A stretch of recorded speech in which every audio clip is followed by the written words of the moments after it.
experience with drug addiction. I have watched my boyfriend Cameron struggle with substance addiction for about 5 years, and I've been present for many of the ups and downs. Cameron has been involved in the justice system as well as inpatient and outpatient treatment facilities. At the present moment, he has been clean from heroin for about 2 years and is in active recovery. Based on my observations, experience, and research, I hope to show that it is highly advantageous for communities to rehabilitate rather than incarcerate recovering addicts to encourage successful reintegration into productive society.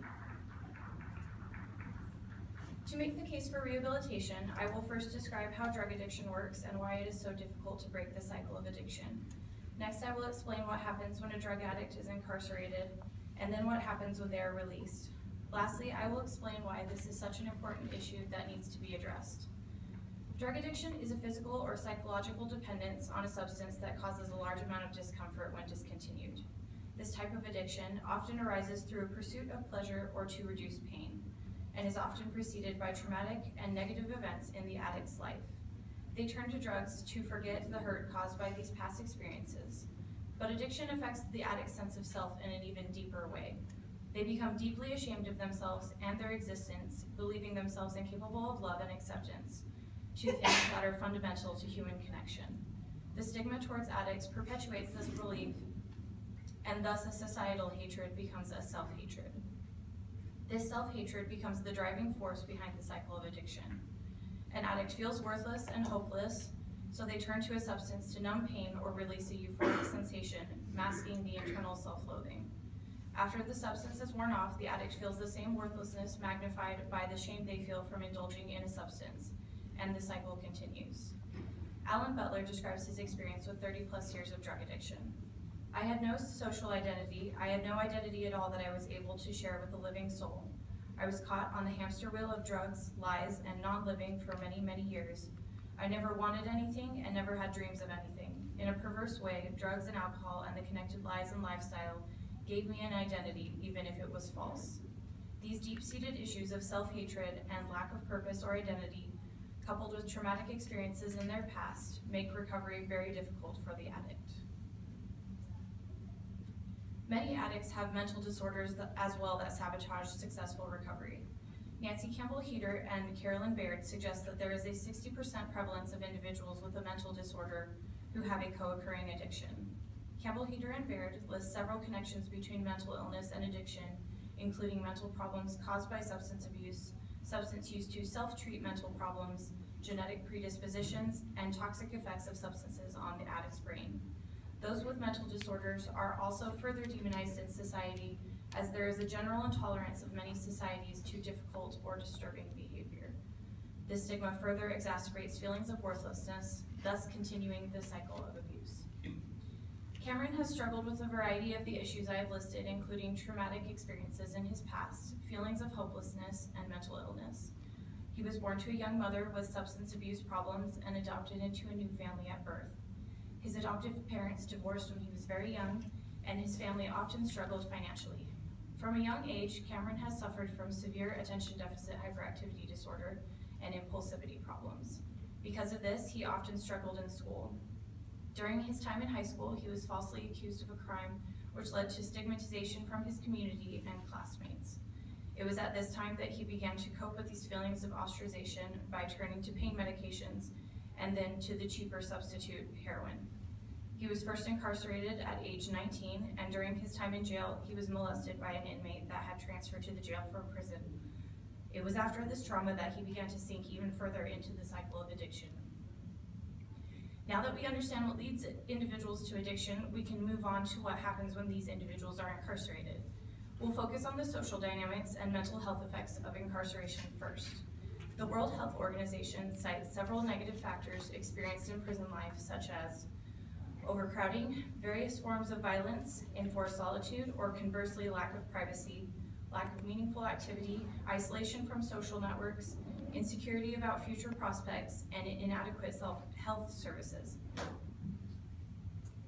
As we see from Cameron's initial experience in the correctional system, jail and prison are places of violence and trauma. The Department of Justice reports that 70,000 prisoners are sexually abused every year, though that number is likely much higher due to unreported instances like Cameron's. Physical altercations are commonplace in jails as well.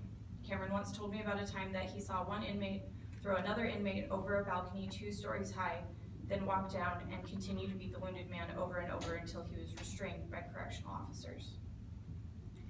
Prisoners often have limited access to mental health care. While jails and prisons are required to provide basic health care to inmates, the goal is usually to stabilize rather than treat underlying mental health issues.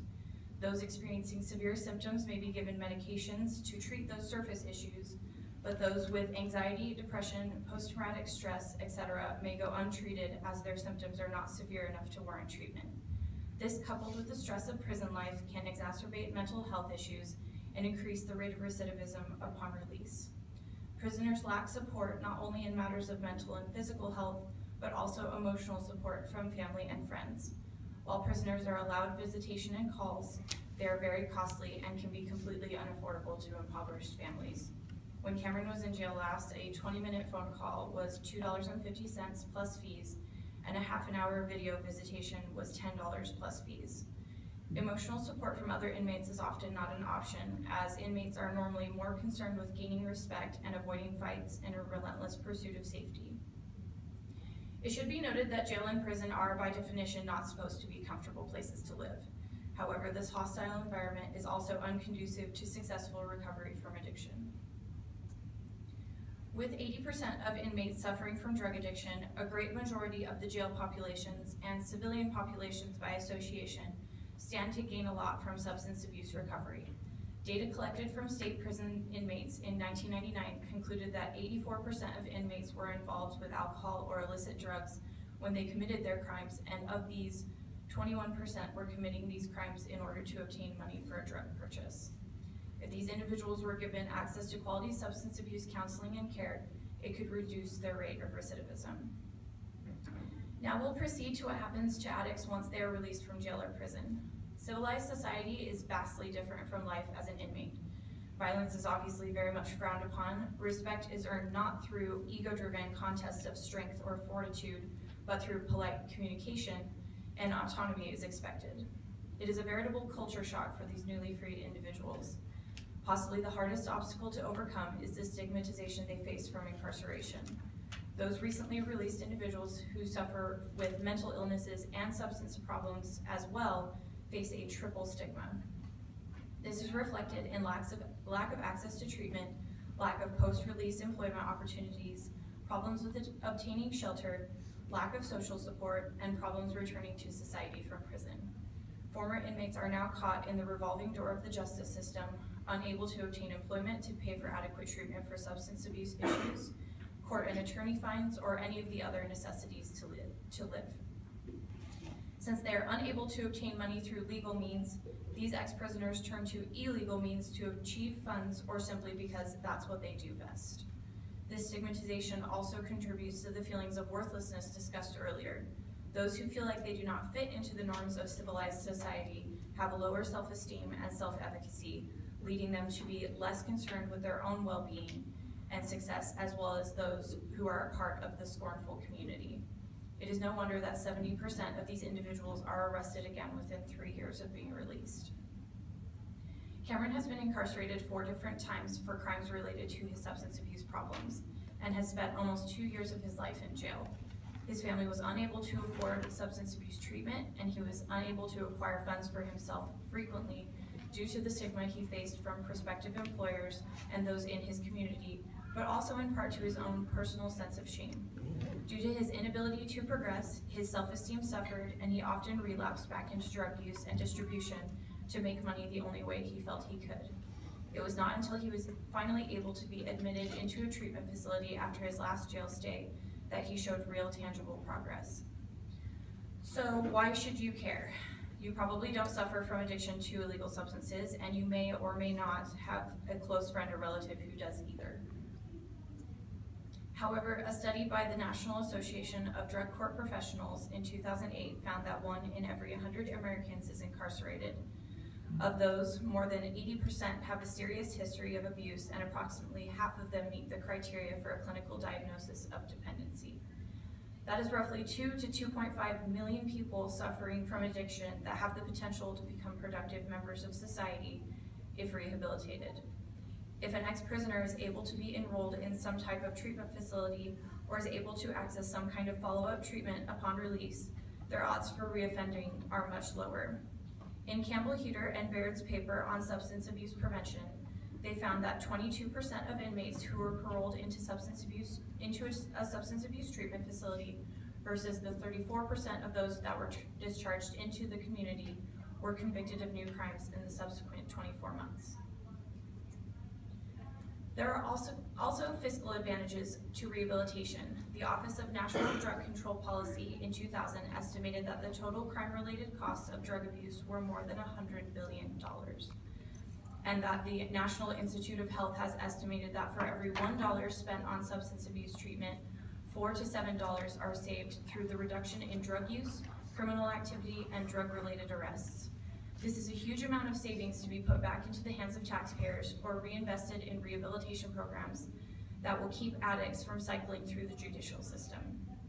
Reducing criminal activity also improves general public health and safety, which has the potential to affect each and every member of society. On a personal level, seeing loved ones in your life suffer through the pains of addiction is one of the hardest things someone can go through. There is a very real sense of powerlessness that you feel when someone you care about so deeply is suffering through their own traumatic experiences and feelings of inadequacy, and there's nothing you can do or say to change their mind or stop them from destroying themselves. You can beg and cry and scream and parent and pray, but ultimately professional help and personal resolve are some of the only things that can start an addict to the path to recovery. I saw Cameron go through all manner of internal struggle, wanting to change but unable to find the will or hope to do so. Due to his upbringing and traumas, he hadn't developed effective coping skills for dealing with negativity and would always escape into substances. I saw him go through car accidents and overdoses, psychosis and denial, and it was only after he was able to get into an intensive rehabilitation program that he was able to work through his traumas and build his life in a structured, supportive environment. Cameron started in an inpatient program where he participated in group and one-on-one therapy for several hours a day and spent the rest doing meaningful activities soberly. After he was released, he was able to find a job that gives him the confidence to excel, and his manager says he's one of the hardest workers they've ever had. With his newfound life purpose, Cameron is taking one step at a time on the path to lasting addiction recovery. If we can give other addicts the same sense of hopefulness and desire to progress, I believe that we could reduce the rate of recidivism, improve public health and safety, and reunite families with the loved ones they've been struggling to reach.